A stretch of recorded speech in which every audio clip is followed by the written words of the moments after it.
Okay, hi everyone, and welcome to the anonymous meetup for tall people. We're glad you could make it. In general, as usual, the question every time: who's here for the first time?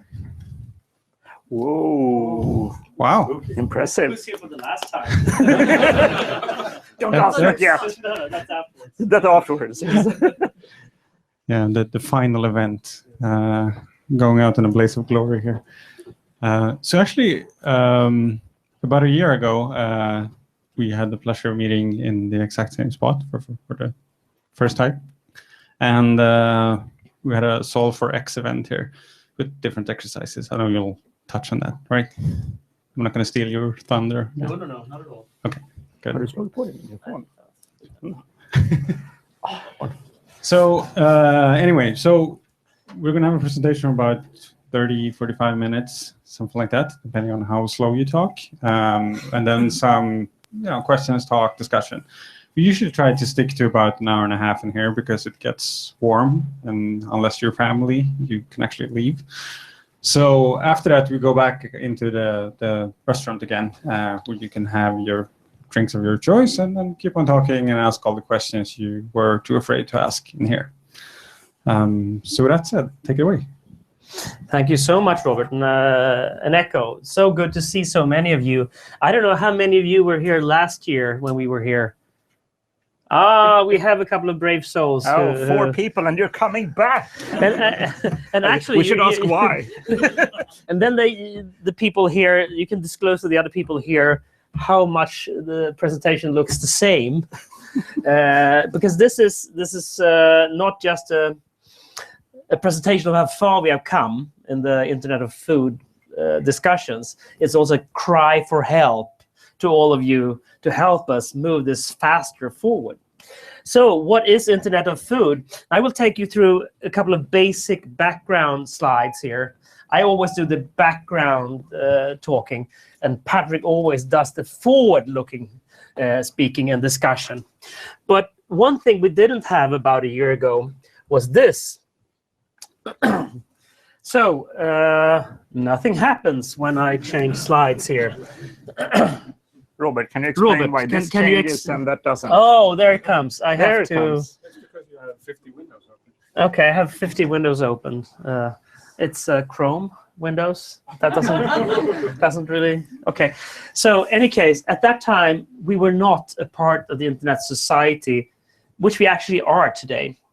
We started out with a basic idea regarding a thought or an idea. So do we have the right protocols for food when food gets digital? And mine and Patrick's answer to that was, no, we don't have that.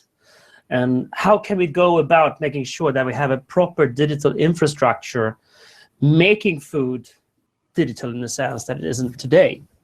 So we set out and sent in an application to the Internet Society, because where else do we have these high-flying discussions regarding the future of the Internet and the digital infrastructure?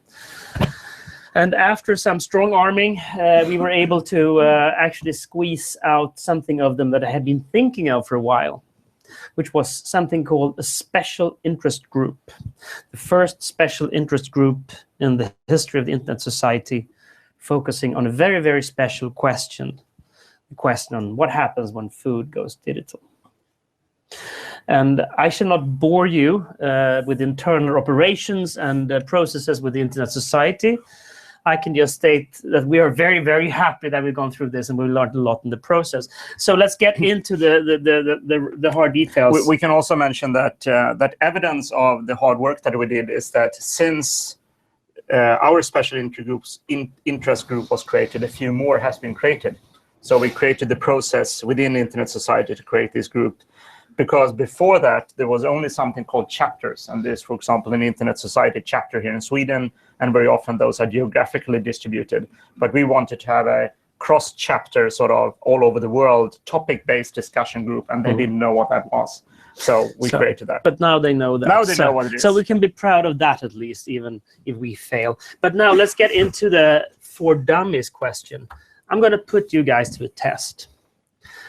So, in a few seconds, what is this? Can someone tell me what this is? That's an orchard. Yes, it is. Apple trees. I think it's actually cherry, but perhaps it's apple. I don't know. Any other? What do you see in the picture? There's a question between what is it and what do you see? What do you see? I think that's a better way of framing. What do you see? Spring. Spring. Our future. Great future. The great future. Green future. Pink flowers. Pink flowers. Clouds. Clouds, that's the closest one so far. That's pretty interesting, yeah. Cultivation. So I think we should disclose this one because people then will understand. No, dummies, this is a network. Of course, this is a network. This is a future network of trees. Now, the next one. This should be easier once you've gotten the first clue. Once again, we wait a few precious seconds. This is for your warm-up. So something new is coming soon on the screen. What's up with the tubes? Screen close to you. Who's responsible for the tubes? It's taking a detour, perhaps through Mars or something like that, and coming back. I better call the knock. Yeah. And see what we are doing. I can sell you a better computer. You probably can. Well, it's kind of interesting. Robert perhaps can fix my computer. Just bang it like an old TV, or. Seeing the next slide, I'm not sure how I wanted to change. Well, it's let's go back. What happens then? I'll go a bit there.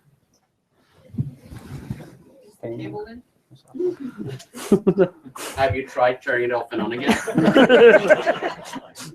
It's rebooted in Microsoft mode. Have you tried swiping the screen?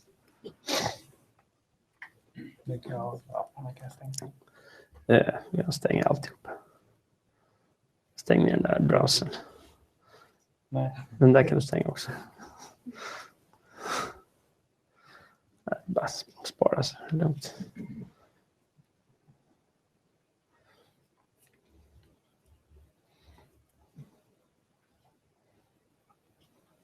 So you're killing all the Microsoft software by keeping the Google one up and running. Yeah. It's kind of strange. It's the Google one that's the heaviest problem. Yes, I have to uninstall all of it. Yes.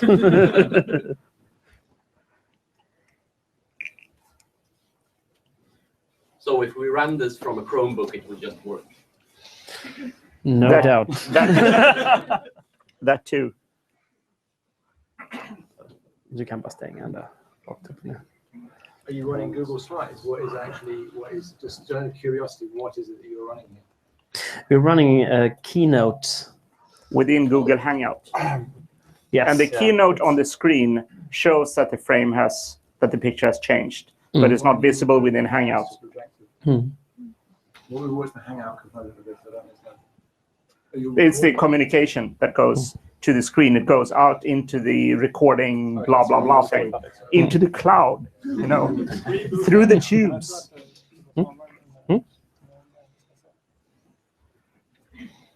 That's not the next slide. What do you see? That's a legacy database in the food sector.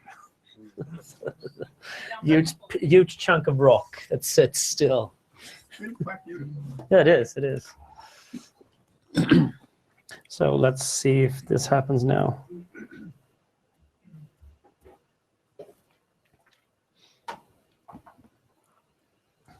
Yes. And then next.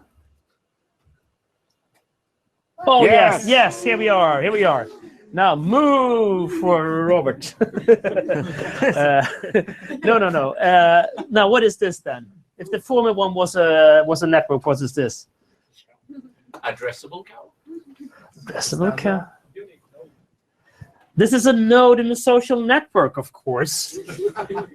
But this one, what is this then? Data. Yes. Think about the number of sensors you can get into this. And drones. We have drones as well. So let's take a look at the food sector. Okay, the world is full of food, and it's the largest sector on the planet. The global turnover, the global GDP in the food sector is something around $8 trillion. It's 10% of global GDP. It's the largest sector on the planet. to no surprise, to be honest, but doesn't work very well. Because one of the things it has done over the years is to produce another sector, which is the global health sector, health and the hospital sector, which is almost as big as the food sector, with close to $7 trillion in annual GDP, $7 trillion of the global GDP. Together, they make up something like 20% of the global GDP, and it's dysfunctional. I think this is pretty interesting because I think it's extremely interesting that the tech sector hasn't thrown itself over these two gigantic opportunities lying on the ground until now.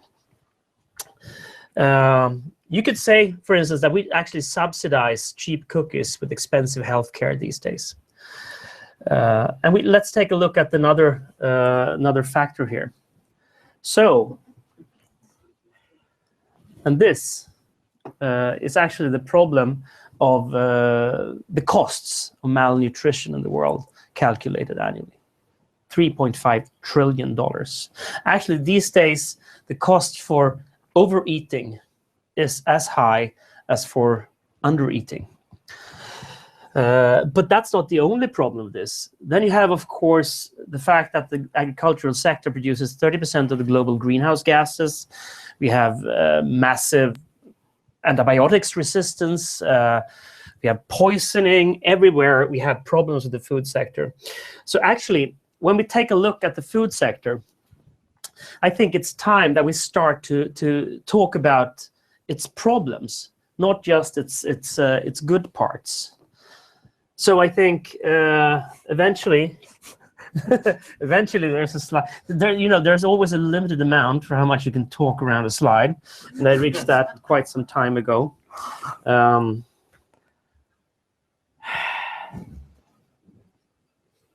Robert, what am I supposed to do? What are you supposed to do when the system doesn't work? What am I supposed to do? People usually call me. Okay. Well.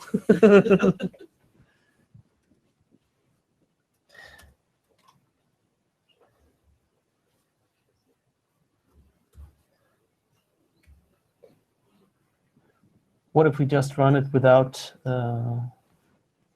utan prestations?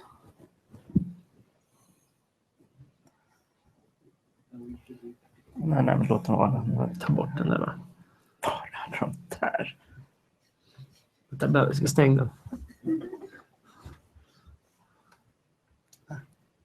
den. Stäng alltihopa.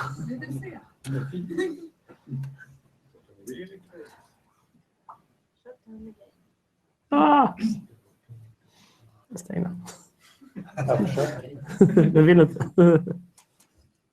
So Johan had about 562 trillion tabs in his Google Chrome, which is about double the amount of tabs compared to the food sector.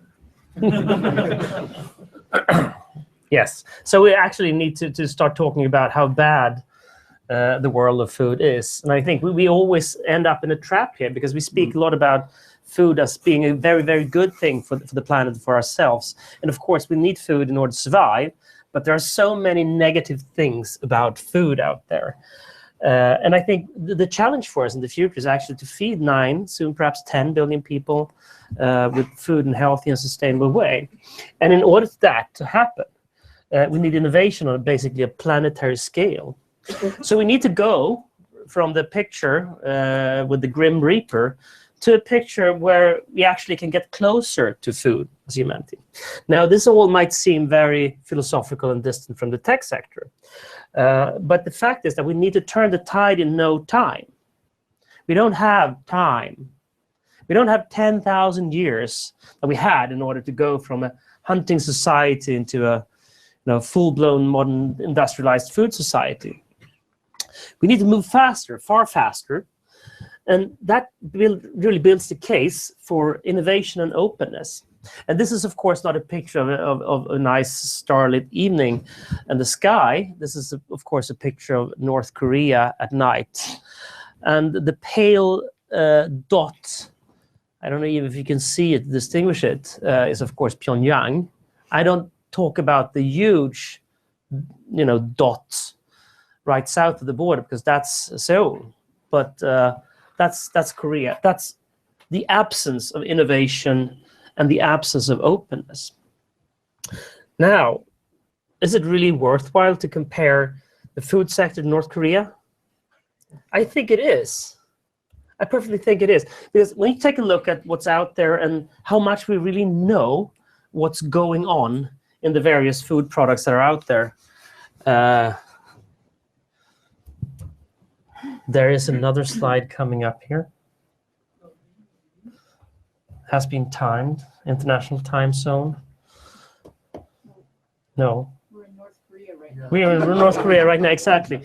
There's the global wall of food around my computer currently.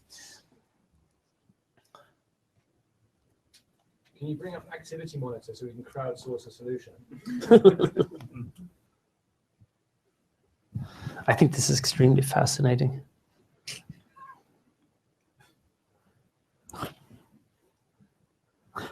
Okay, he has a Mac with 4 gig of RAM. Ooh, Yeah. you're envious, I hear. I'm a businessman. I don't need more. Yes, you do. Should we move it over to my computer? Maybe. Yeah, this is pretty silly. Let's move it to a computer that is not from a businessman. The question is, of course, how to get it over to my computer. Well, Håller det på någon? I'll stick out. It's like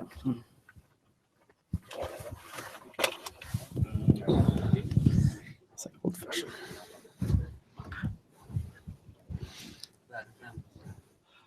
Only one speaker? Yep. kommer få när du slutar. Sista också. Yeah, then I'm screwed. Har du på en sticka? Nej, inte än. Jaha, sorry. Släpper alltså. Så.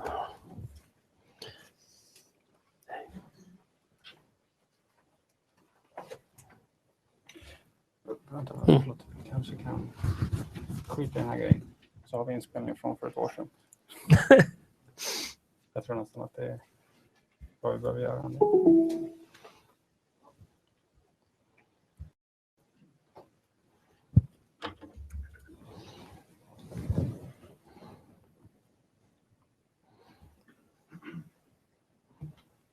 Gör det nu? Jag drog ner hela inspelningsgrejen. Nu borde vi liksom ha ett fönster i alla fall. Okej, så du provar den då en gång till? Ja. Ja, Men kopiera över den så länge så kan jag sätta upp den så länge.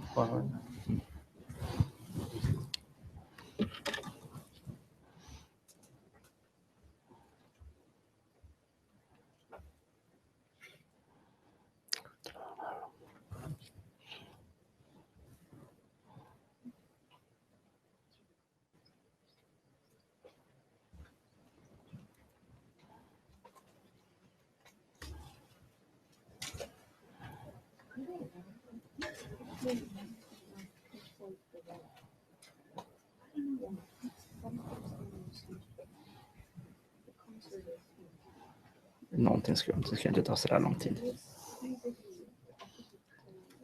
18 meg.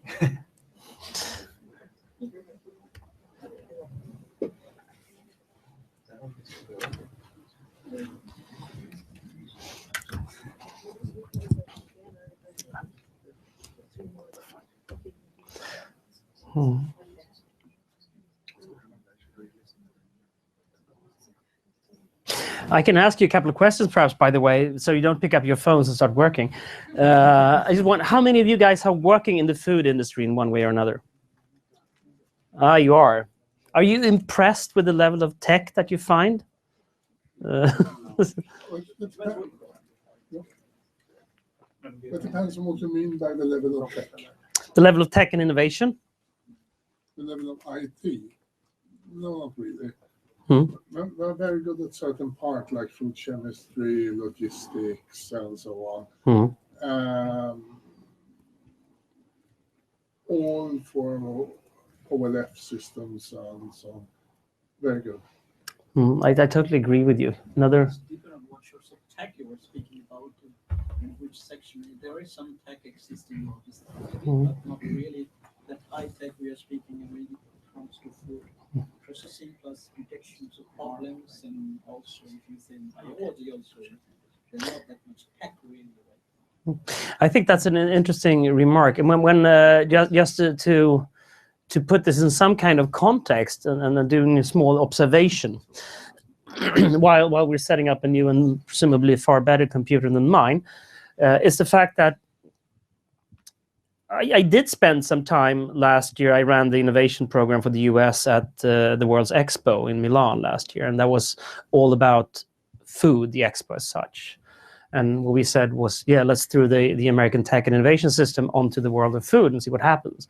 And you know, we didn't get as good a response as I thought we actually would get. And but it's not surprising, because when you take a look at the numbers out there, last year on the global scale you invested something like $6 billion into food tech. And that is not taking into consideration all the other investments going into other parts of the tech system that is really beneficial to the food sector. For instance, delivery by drones or automatic cars or self-driving cars, but just the pure food tech sector. At the same time, on a global level, the 2,000 largest food companies invested $10 billion into R&D. This year, food tech investments will surpass the investments of R&D in the sector. Raising your. Well, I was going to add from my experience from the food sector, but you carrying on with your point. No, I just think it's pretty interesting to take a look at the dynamics in Europe as such, where food is considered a core part of the economy. 0.25% of turnover is poured into R&D. In a way, that's possibly quite good. And the reason for that is that technology comes with a commercialization package of assumptions attached. And I think that society probably will not agree with a lot of your contributions, not necessarily you, but I mean the World Expo contributions about where technology should take the food sector. And so I think right now the ignorance of the food sector, supply chain technologies, is quite convenient, because if the vision in the World Expo is implemented, it will take food and horticulture, agriculture, and rural society in a way that I think society would have to quickly to say no. So I think you're right that technology hasn't rolled out in terms of the potential pathways that are open right now, but that's partly because society hasn't decided what it wants to do with farming, for example. Because you could automate farming essentially 100% nowadays, but I think society wouldn't like that. And I think that there's a set of social decisions that probably need to be worked out. Like, what do we want to do with GMO, for example? What do we want to do with genes in general? What is the relationship between agriculture and the food industry and health? We talked about the problems of of diabetes and just general. I mean, the food sector, if it had its way with technology and the commerce, would make us all more unhealthy. I mean, that's one of the arguments. Yes. There. So I would say you're right to imply that technology is being applied, but partly that's because society's panicking or sort of in a kind of state of stuckness about what it actually wants food and agriculture and the food industry and culture to be. I think that's a very good point, and I think there are two discussions here. One is extremely, from the top and going down. Is what do we want the food to become in our societies, etc. How can we support our farmers? But there is another discussion that I feel is kind of absent, and that is the discussion from entrepreneurs and coders such as you. It's like, how can we actually contribute to positive development in the field of food? And that's really the question people like Patrick and me can push. We cannot push the other question. We can just try to make everyone aware of the problem that we see out there and the opportunities we see out there. So it's back to my dear old lasagna. Okay, so lasagna, I mean, like, this is the most prominent example, of course, but the lack of transparency. What happened when we suddenly had lasagna filled with horse meat in Europe? Everyone yeah, well, everyone freaked out essentially. And I think that's the problem, because if you take a look at where from does this meat really come, I mean, like, this is the problem. Do we really want to know? The food system is a pretty ugly structure today. You know, it's not inconceivable that actually meat in our lasagnas are actually starting out this way, in bad slaughterhouses across the planet, and you know, shipped around in a frozen format, sold at spot markets. No traceability whatsoever. Another question is, of course, if you take a look at waste out there, I mean, like, these are just some of the losses due to waste in the sector. Like 45% of fruits and vegetables. That's ridiculous. 30% of fish and seafood. That's also ridiculous. We're talking about how we fish out our seas. At the same time, we're actually just, you know, wasting it. And if we could solve that problem, you know, we wouldn't have any problem feeding people in a good way, in a healthy way. And I think, once again, can tech contribute to solving some of these problems here? Absolutely. I would just dream of people, you know, jumping at the opportunity. And of course, the question is, overall, how come that we allow food to make us fat and stupid instead of smart and fast? I think that's, you know, on a philosophical level, pretty, you know, scary and ridiculous as well. Because food really has that component potential in us to actually heal us instead of hurting us, right? And I'm kind of amazed that we collectively have allowed for a food system that really delivers so poorly to humanity. The food system doesn't consist of bad people. It's just badly set up overall. So, but in order to change that, I think what is important for us is to get the infrastructure right. Okay, so this is the part where Patrick really comes in and tells how we're going to solve all this. I'm very curious myself. No, but let's take a look at the supply chain. And I think it's unfair to state that the food sector is bad at IT. In fact, they're not. It's just that everything is locked into silos out there. You know, a lot of food companies out there have excellent IT systems, huge amounts of investments into them, but they're locked. And they also have some archaic systems.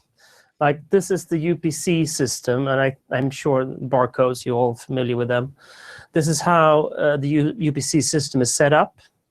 So if you have a UPC company prefix, which is, you know, who you are, if you limit yourself to 6 digits, you can create 100,000 barcodes. Ooh, 100,000, that's a lot, right? In the tech sector, 100,000, I probably could get 100,000 lines in my Excel spreadsheet. Yeah, we saw that. We saw that on my computer, exactly. More memory for that. Yeah. And they also costing loads of money, right? So if you have 100,000 items, annual renewal fee means that it costs you 2 cents per UPC code a year. Well, if you produce something in a series of 50,000, well, that's not a cost to you.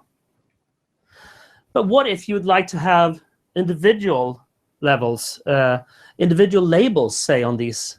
For instance, in Vermont these days, it's a lot of debate going on because they suddenly, or the last year, they took on a new law stating that everyone who produced things with GMO in it needed to declare this on the labels of the products, right?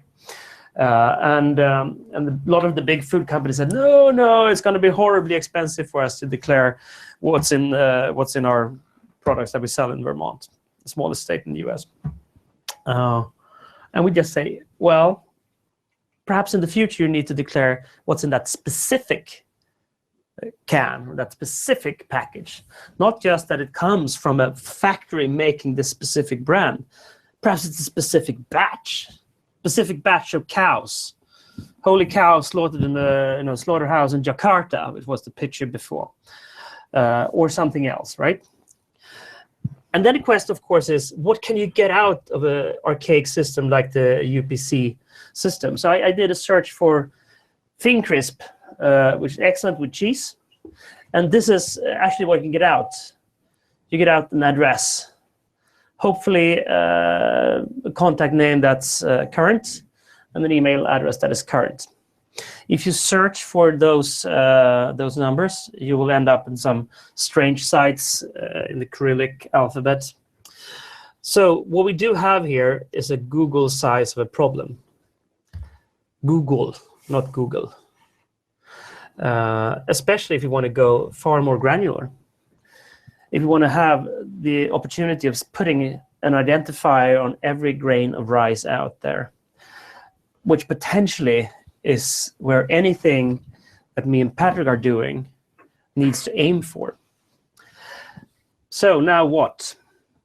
Patrick. Okay. So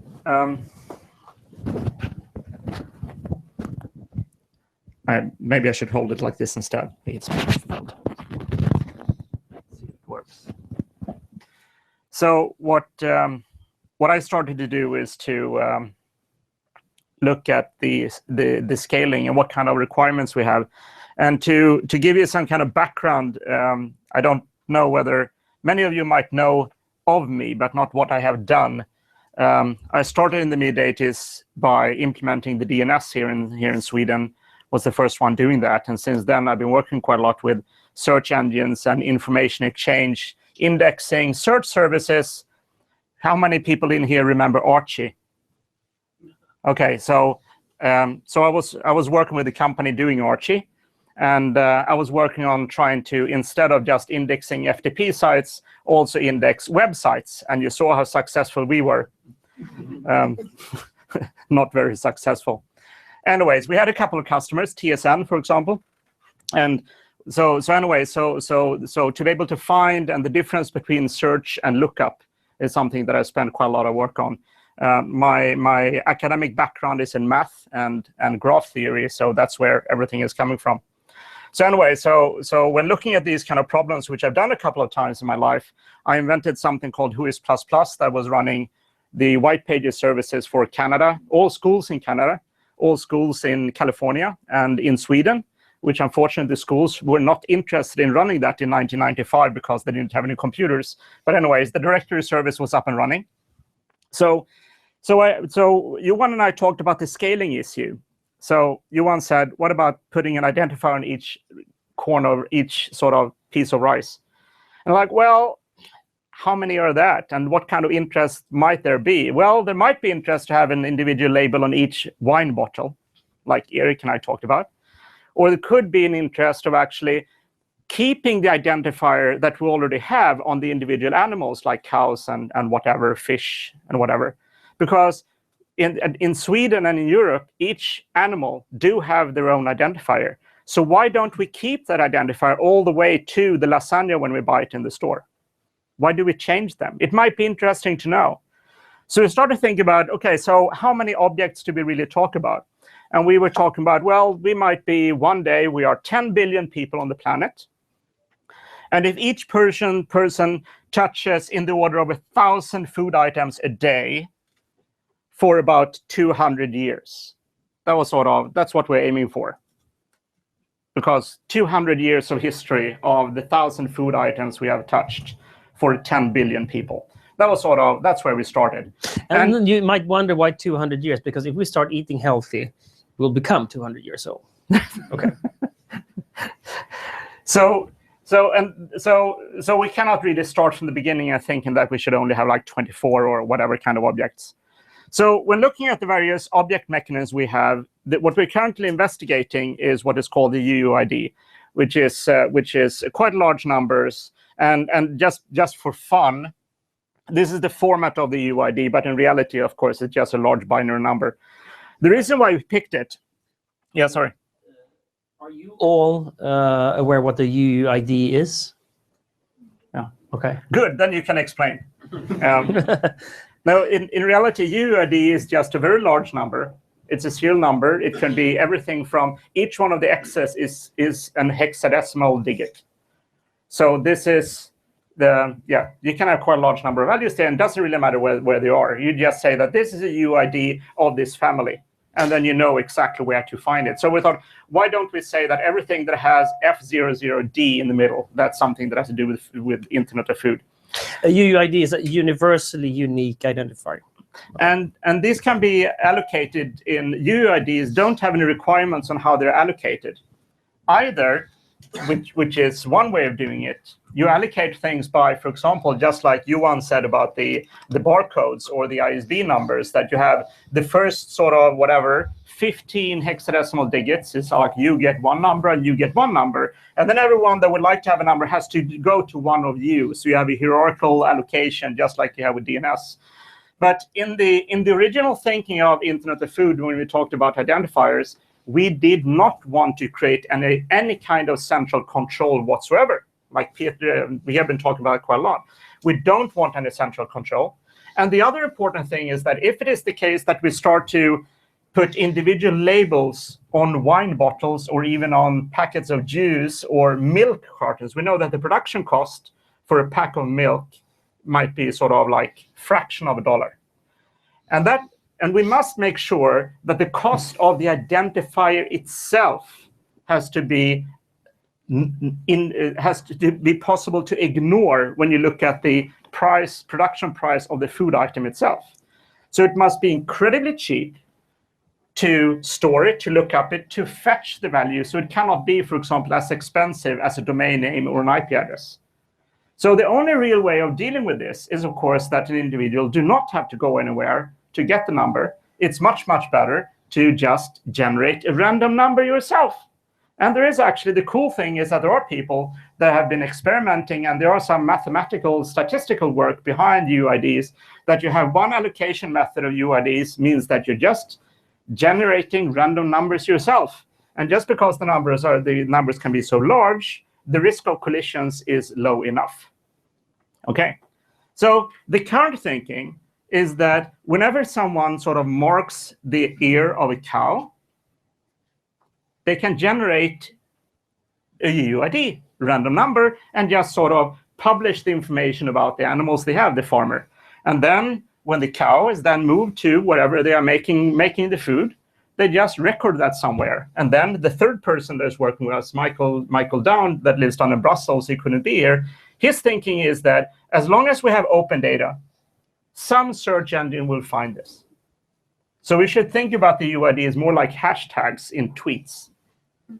So the current thinking that we have, and hopefully we'll get someone that can experiment a little bit about this, we're actually talking about that at the moment, is to see what happens and what are the number of food items we can have in reality if we just generate random numbers and just publish them and use them the same way as hashtags in documents, in tweets, in Facebook posts, in Google social media and YouTube things. So what will happen? We don't know. So the first block is like the animal or something, right? Yeah, it could as well have start with F00D. What would the first block be for rice? Like the rice plant or the rice field? Or doesn't matter. The whole thing, all the X's are just random. But that first block is not very many. That's 4.5 trillion. Yeah, so but we really max that out with all the animals on the planet. Yeah, I was thinking of all the X's were just random, but it doesn't really matter. Yeah, it doesn't really matter. We can sort of we can see what we're doing. We just picked food there just because it was a series of 4 digits. Like it was fun. Oh. We could pick the first one, or we just skip this food thing. We just use random allocate. Maybe it is the case that just because we pre-allocate 4 of the hexadecimal digits, maybe that limits the space so much, so we cannot have the number using a random allocation algorithm. Maybe we cannot have the number of food items we want. So maybe just So it's just a large. So the sort of what we're thinking about at the moment is try to experiment in thinking what happens if we just generate random numbers and start to tag every food item with random numbers and keep the random number through the lifetime of the food item, all the way to the restaurant.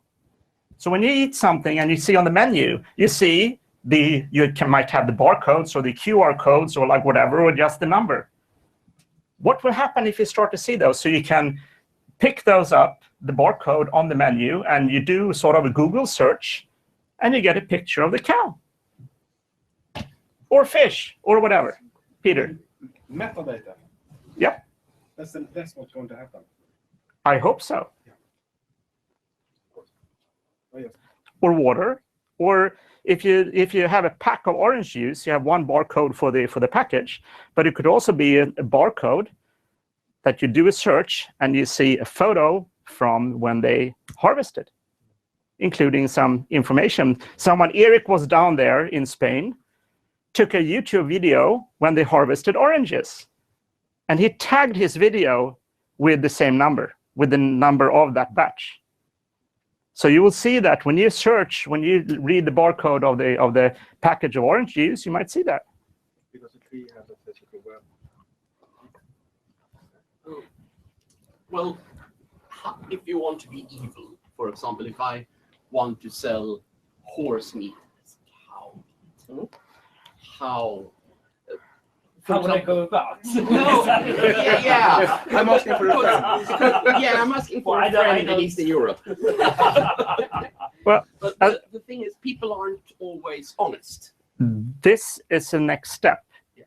And I think it's really good that we trigger you to come up with these kind of things. And I also see the face expressions of some people like, okay, this is kind of scary, that like some people don't want to know what has happened with the food. But here, for example, anyone can lie with the metadata. So for example, if Peter describes a food item, he might just like on TripAdvisor or whatever, like you say, whatever, yeah, this is sliced unicorn, yeah, okay. Or Eric present this video and claim it is from this harvest, when in reality it isn't. That's a different thing. That is the attribution of actually connecting. How do you know that this metadata is correct? You can't, okay? And here comes back to, for example, the algorithms that Google and others are using. How do you know that you trust some metadata more than others? This is not an Internet of Food problem, right? We have that all over the place. So maybe it is the case that, for example, a farmer that actually generated a couple of random numbers, he tagged his oranges or his cows with those numbers. Maybe he takes those numbers, just like a farmer is doing today, and report the numbers to the agency that keep tracks of the cows in Europe. And they can digitally sign the connection between the farmer and that number. Then you suddenly can get sort of an audit trail of some of the metadata connected to that number. So there are ways of doing this. What happens when the oranges turn into juice? Do we get a new ID or? It could probably get a new one, but the most interesting thing is, from our perspective, is that it keeps the number, or maybe get an additional number. Because one of the problems with food today is sourcing. Yeah. You can send grain to the mill and you get flour back. Yeah. But it's not from the same grain as you sent it. Exactly. If we look at RFIDs and the current way people are using RFIDs, and just because of the cost of the label, is that every time a food item or an object changes hand, if you buy something from me, even if it's tagged, you will re-tag it. We want that to stop. We want to be able to use and keep the identifier so that we can trace it. First here. First there. I'm a little bit confused. So what is the main purpose of using the UID for every component of food? Is just for optimizing the food consumption in the world? Oh, absolutely. Everyone should eat more. Yeah. The food transportation. Yeah, the transportation. Yeah, well, we think it's important to have, well, okay, let me take a step back. One thing that you didn't talk about is that, okay, given that we are digitizing food and doing this transport and we have this problem with food, what kind of issues are the important ones? And there are multiple things which are important. For example, if I go to a restaurant, I might want to pick up my new Google phone. This is a Google phone, yes, okay. So I see this nice dish, and I just do zap and take a photo of it. Then I connect it to my printer at home, and the next day I print the dish, okay? Is that an interesting thing that I would like to do? Well, maybe, but what we found out in our investigation is that the most important thing is to identify individual food objects. specifically because of security and tracing back to the source. In Sweden, if it is the case that we find a salmonella sort of problem with chickens, for example, we literally draw a line across Sweden and just kill all the chickens we have south of that line. So we instead of, just because we simply don't know where it's coming from, and that's even in Sweden. So to be able to track food objects, just like Eric is saying, is very important. Stepping back and looking at the bigger picture a bit, what is the, so in a lot of developing countries, for example, the farming sector, food sector in particular, it's extremely disorganized, both from the consumption and the production point of view. Yep. How is a subsistence farmer in Ghana going to benefit from this? And what is the use case for a bricklayer in India who might be interested in buying a meal on the street? I think that's a very good question. Let me try and answer that. And I think because I wanted to answer. Okay, you go first. You go first. Because I think there are two things here. First of all, it's about making information open, right? We don't have open information today around food. And when information gets open, it's possible to start to innovate on top of that. Let's take Ethiopian coffee, for instance, probably the best coffee in the world. But it's being handled like a commodity instead of, we knowing exactly from where this coffee is coming. Like, it's wine, essentially. Like, they are the Bordeaux of coffee. And the world doesn't know that because it's impossible to trace it, right? That could be one potential effect that's positive for these small subsistence farmers out there. And of course, what they will have now is a system where they can actually produce identifier on their products at zero cost. And today they have to pay, UPC style. So I already see that. I already see the tracing in the case of fair trade. Normally coffee today, you can buy coffee and you want a Nyström in Stockholm and you see exactly what farmer is coming from.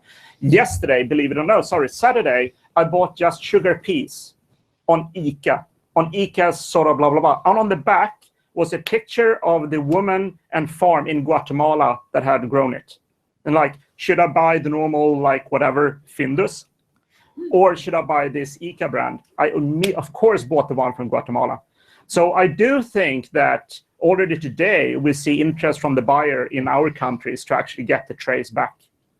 I have a question here. Yeah, so you've already proved, I think this is brilliant. I think it's exactly right. I think you will have proven the value of this through sourcing and chain of custody. If anything like this vaguely happens based on UUID, it will revolutionize the food industry. So that's pretty straightforward. The case of the guy in Ghana or Guatemala or wherever it was, and basically the principle of the market is supposedly a price discovery mechanism. The reason why it's very, very bad for poor people is they cannot get the information into the market so that their relevance to the price discovery mechanism can be discovered. And what you're essentially saying is the market, in other words, the true market of information signals massively expands. What then happens is that the market, as a series of massive decisioning, can take place on a much more rich level. And so the Guatemalan guy not only has a product in the market in a much more interesting and invisible and immediate way, but also its positioning. If you're working out a supply chain, it's not just what's quality, but where's the nearest to processing, where's nearest to shipping. And suddenly you have this whole stack of information, not just is in the market, but also is layered with metadata that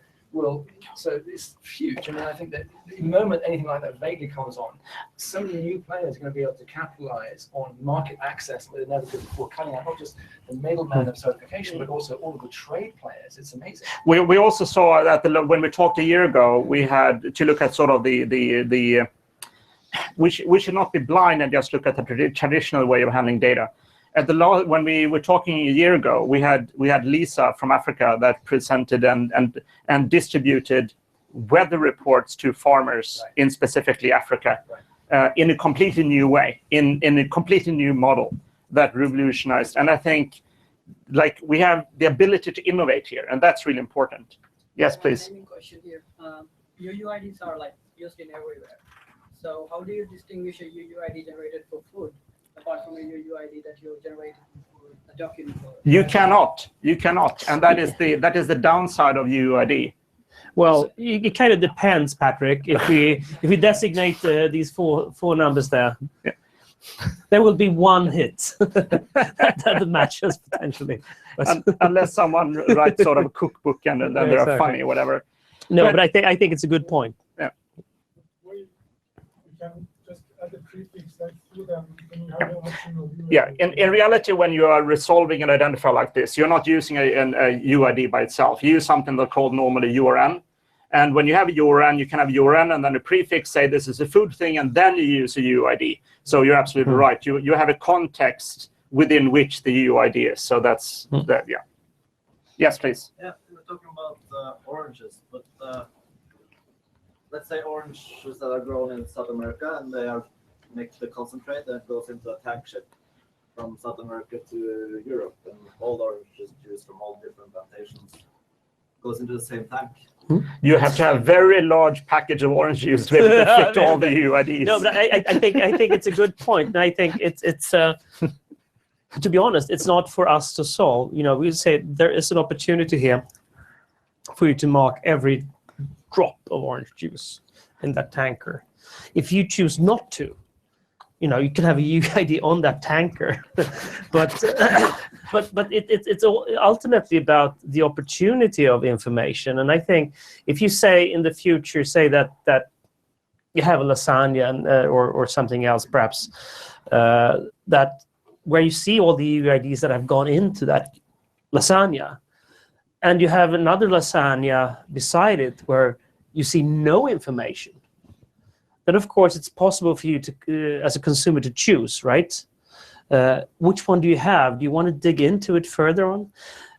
So to us, it's more about, yeah, you can have a UID on your orange tree, or every orange, or a tanker full of orange juice. And that's not up for us to decide, really. It's just a mechanism that's there for people to remember what Johan started to talk about is very much on food security and the connection between food and health. So one of the goals here is to make it possible to trace and keep the quality of food. So maybe having the orange juice in a tanker orange is not the optimal way. And that's something, so maybe like more local production. Exactly. So maybe this kind of thing, and the ability to trace, the ability to have individual metadata like Peter talks about, maybe that can be a driver to also have an increased interest in sort of we have two questions over here as well. Okay. Interest in sort of getting to know more what's actually happened. Yes, please. So you have already done some pilot study with some companies and some experiment, and then what the user react, what the society react, and which part of the world may have what kinds of reaction from the consumer. Yeah, we have not done any test now. So the only thing I have done was that I did quite some work, believe it or not, regarding food tracing and recipes, but that was sort of now 20 years ago or 18 years ago. So the answer is no, but we actually do have a master's student that is interested in working on this summer. And that's why we had to push and just pick something.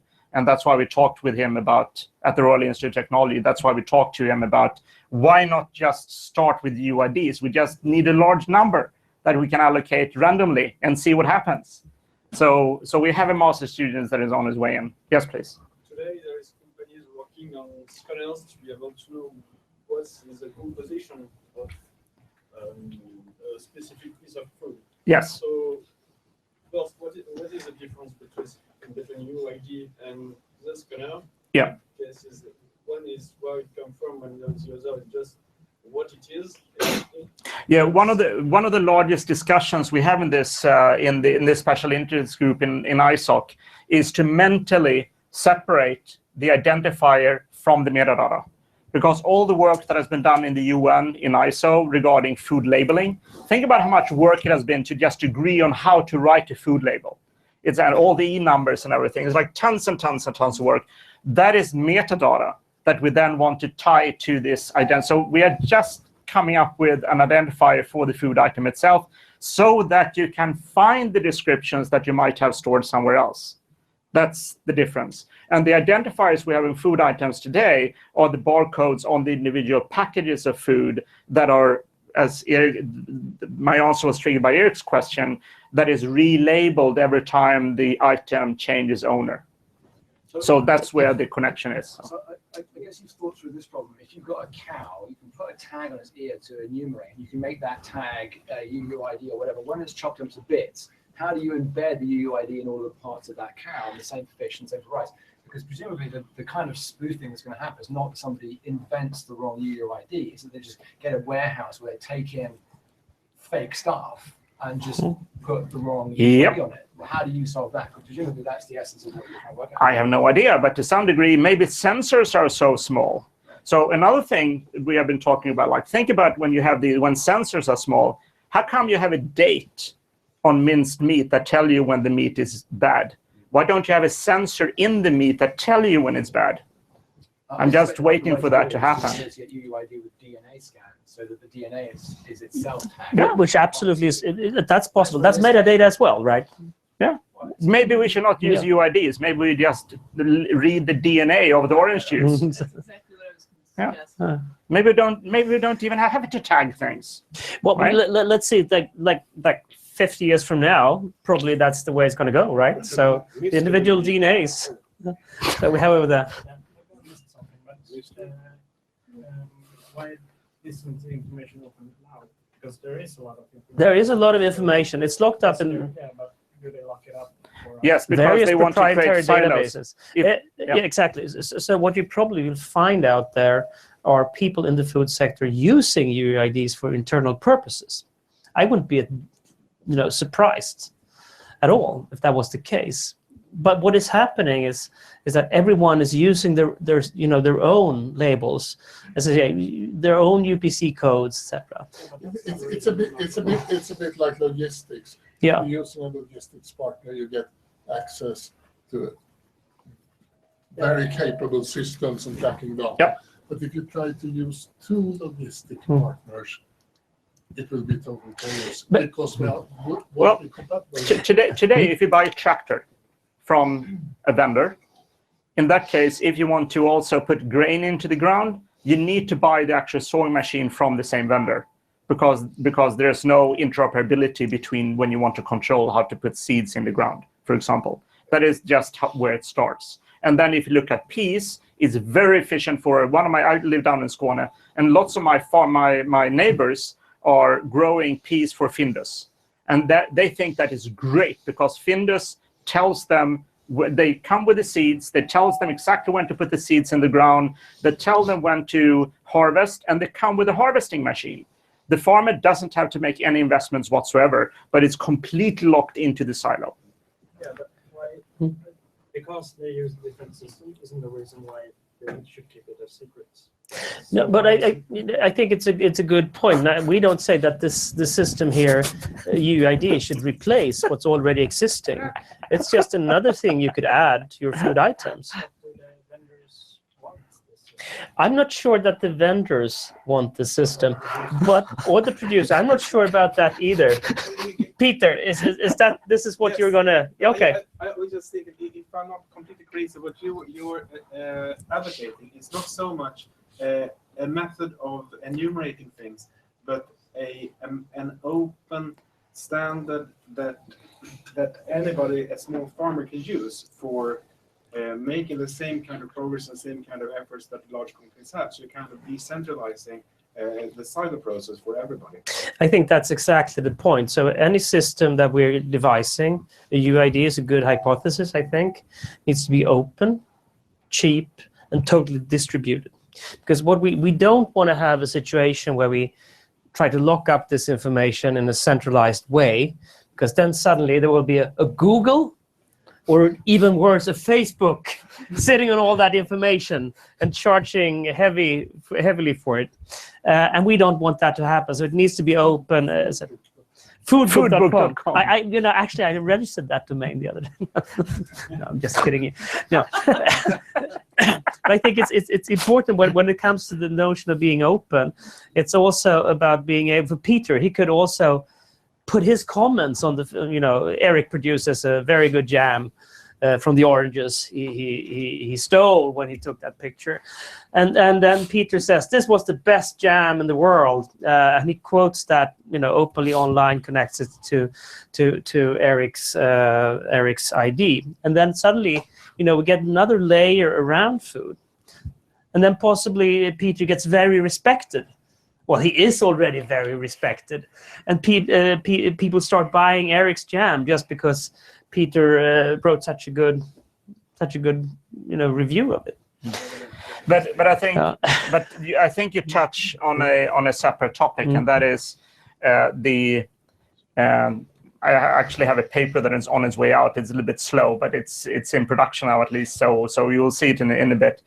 That talks about that I claim there's a contradiction between openness and the use of standards and market economy forces, and I think that general sort of issue with the two of them not being so much in sync as people like myself thought before is a more general discussion than just the food sector. Okay, so let's move on to the last picture, which you got a glimpse of. So this is the way we see the food system today, right? They're big, they're mean, they're strong, they're fast, and they're very dangerous. Bad at hugging. Bad at hugging, very bad at hugging.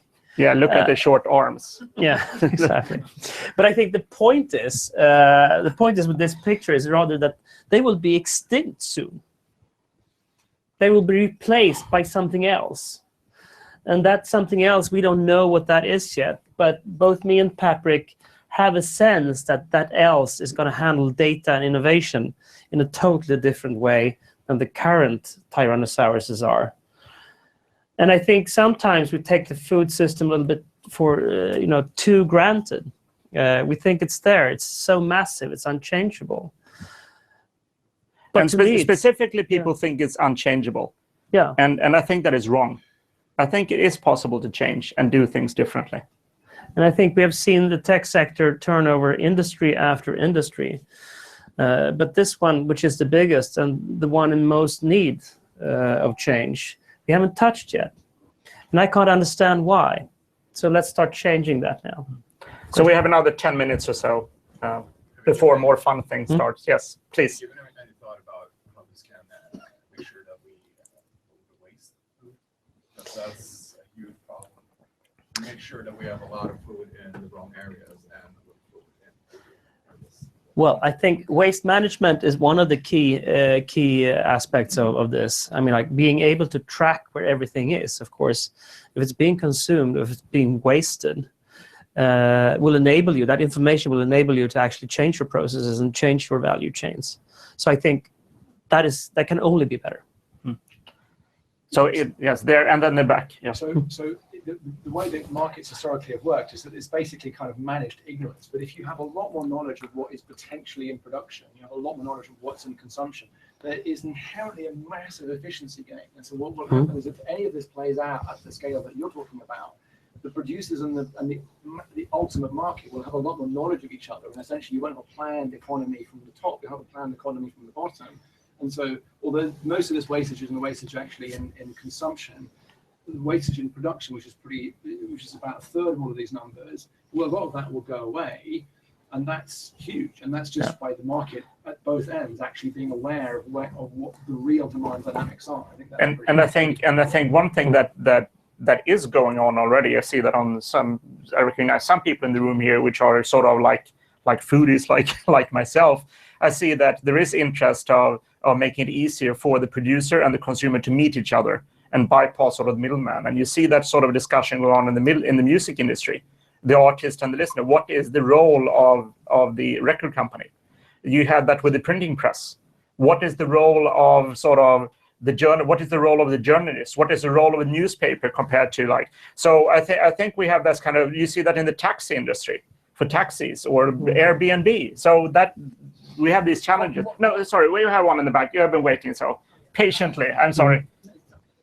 So I understand that it's important to tag everything, but to make use of any tagged information, you need to be able to index, look up, search, and discover. So those four are important. Yes. In order to make use of it. So right now, for example, we have... It's a planted question, right? Yeah. Stuff like torrents, where you can generate a magnetoid. Anyone can generate one and make available to everyone. So you can look it up. And this protocol can be indexed, so people can build search engines that can search for magnetoids and index it. So how do you plan to enable this for people who actually use this UUID? based food naming?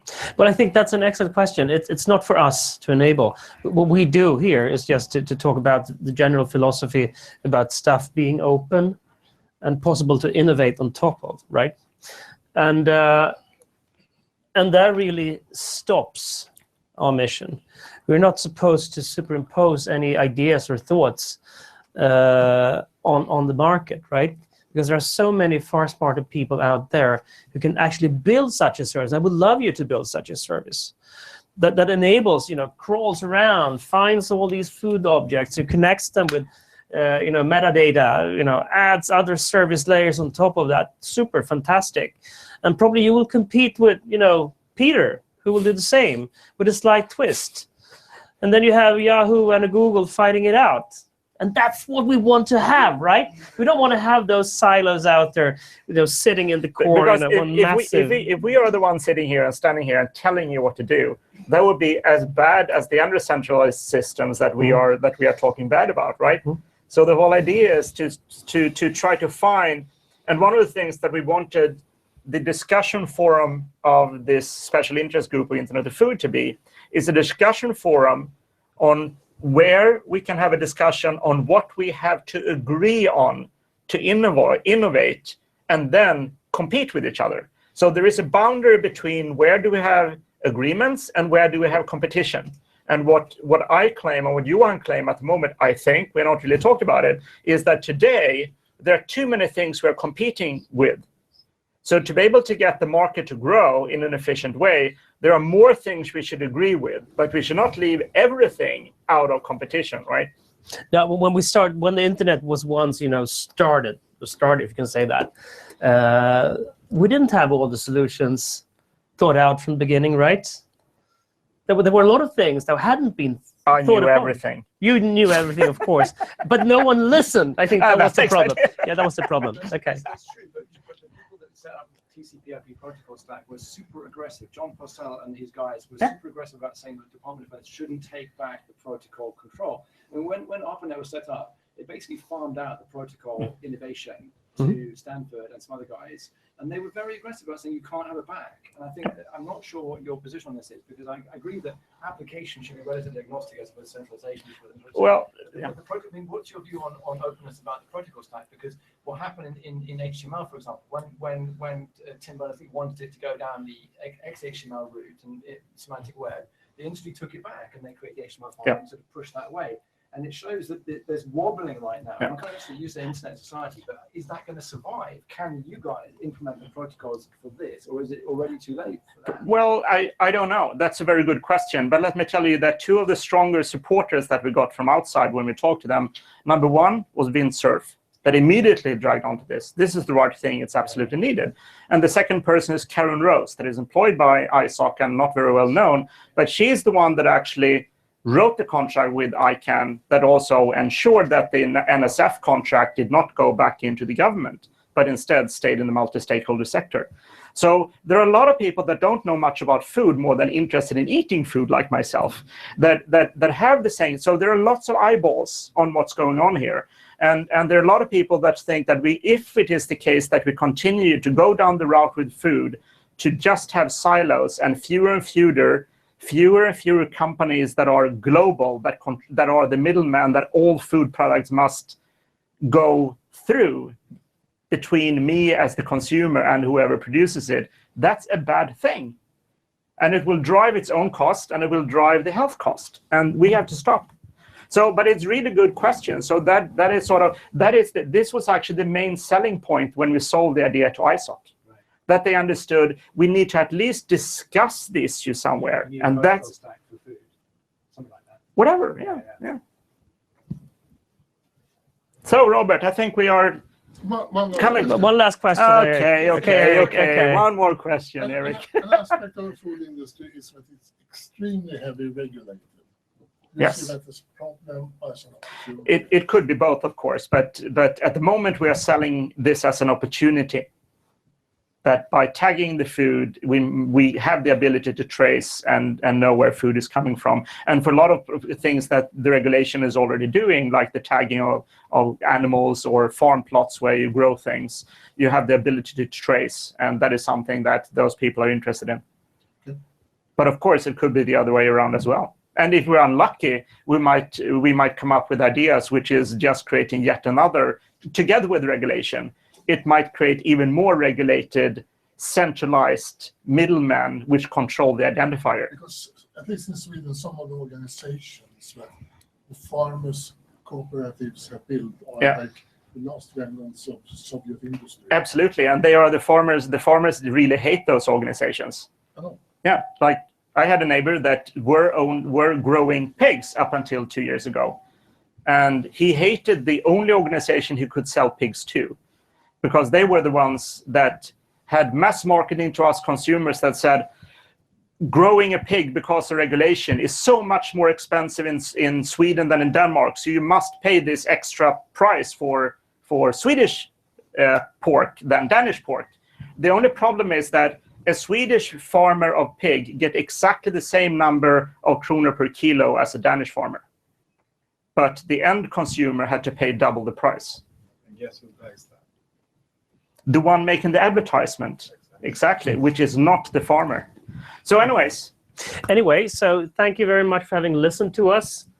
Thanks, Robert, for hosting us. Thanks to Robert, and thanks for all your good questions. And we'll be here. I will have to run in a few minutes, but Patrick perhaps will stay on for a while. I will stay. I have nothing else to do. Yeah, that's good. Yeah, thank you for testing my IT support levels.